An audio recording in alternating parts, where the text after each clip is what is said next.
Assalamualaikum warahmatullahi wabarakatuh. Kami dari kelompok 4 akan mempresentasikan terkait pelaksanaan audit, evaluasi, dan bukti audit. Kelompok kami terdiri dari saya, Reza Kristi Oktavia, dan juga Mbak Desi Aryani. Yakni tentang tahapan pekerjaan lapangan. 1. Penemuan awal. Auditor diharapkan memperoleh gambaran mengenai auditi atau sistem yang akan diaudit, sumber daya yang tersedia, dan informasi lain yang relevan. Kedua, pengujian transaksi. Transaksi akan diuji menggunakan berbagai teknik termasuk sampling, bertujuan agar auditor dapat menilai pengendalian internal berjalan dengan efektif. Ketiga, komunikasi audit. Auditor akan membahas temuan yang signifikan dengan auditi dan akan menginformasikan tentang kemajuan audit selama proses berlangsung. Keempat, pertemuan akhir, memberikan kesempatan kepada kedua belah pihak untuk menyepakati rekomendasi yang paling layak untuk menghindari kejutan selama fase penyampaian laporan. Selanjutnya, evaluasi. Evaluasi merupakan tahapan terpenting dalam setiap penugasan audit karena memberikan kesempatan bagi auditor untuk menerapkan kreativitas profesional secara maksimal. Standar 2A 2120.A4 merupakan standar yang diterapkan dalam pengujian audit untuk menginformasikan evaluasi asli dalam hal pengendalian efek dari kelemahan kontrol. Auditor internal harus memastikan sejauh mana manajemen telah membuat kriteria yang memadai untuk menentukan tujuan. Teknik evaluasi yang pertama, bagian alir atau flowchart, bermanfaat untuk menggambarkan secara visual proses yang didesain atau dimaksudkan untuk tujuan pengendalian. B. Pengujian transaksi, digunakan untuk memastikan semua kebijakan dan prosedur pengendalian telah diikuti dalam proses transaksi. C. Internal Control Questionnaire atau ICQ.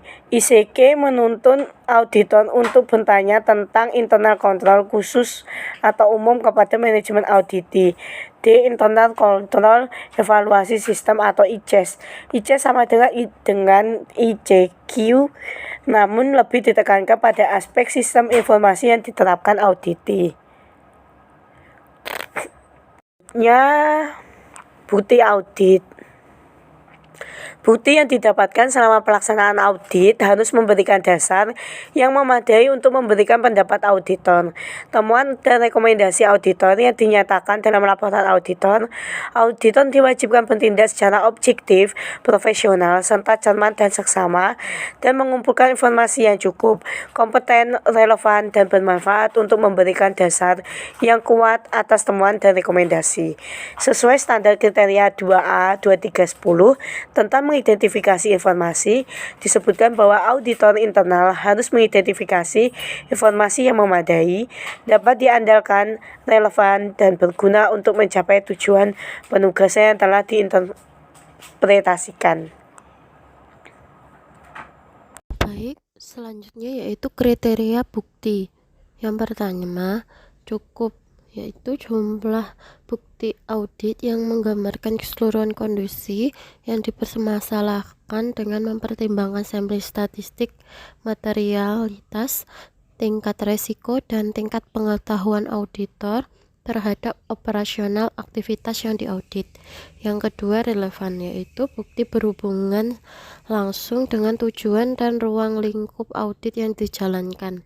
Yang ketiga, andal, yaitu bukti yang diperoleh harus akurat, dapat dipercaya, tidak bias, dan jika memungkinkan bukti tersebut diperoleh dari pihak ketiga atau diperoleh langsung oleh auditor.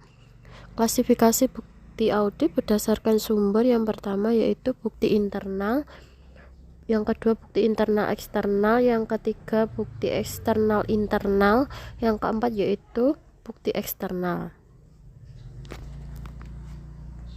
Baik, selanjutnya yaitu tipe bukti audit. Bukti dapat dibedakan dalam berbagai jenis. Yang pertama, struktur pengendalian intern atau SPI. SPI yang diterapkan akan menjadi bukti yang kuat mengenai informasi yang dicantumkan dalam laporan keuangan. Yang kedua, bukti fisik. Bukti fisik yang diperoleh melalui aktivitas pengamatan secara langsung yang selanjutnya didokumentasikan dengan membuat berita acara. Yang ketiga, bukti dokumen. Bukti dokumennya dibuat dari kertas yang berisi informasi, angka, huruf, dan simbol. Yang keempat, bukti keterangan, yaitu bukti yang diperoleh dari pihak auditor dan pihak ketiga melalui pertanyaan yang diajukan oleh auditor. Yang kelima, bukti analitis. Bukti yang diperoleh dari analisis terkait data audit dan data yang lain. Selanjutnya, teknik pengujian. Yang pertama ada wawancara, pengujian audit, seleksi, pertanyaan, inspeksi, diagram, scanning, pemodelan, observasi, konfirmasi, analisis, vouching, dan tracing. Baik, sekian dan terima kasih atas perhatiannya. Kami dari kelompok 4 mohon maaf apabila ada kesalahan. Wassalamualaikum warahmatullahi wabarakatuh.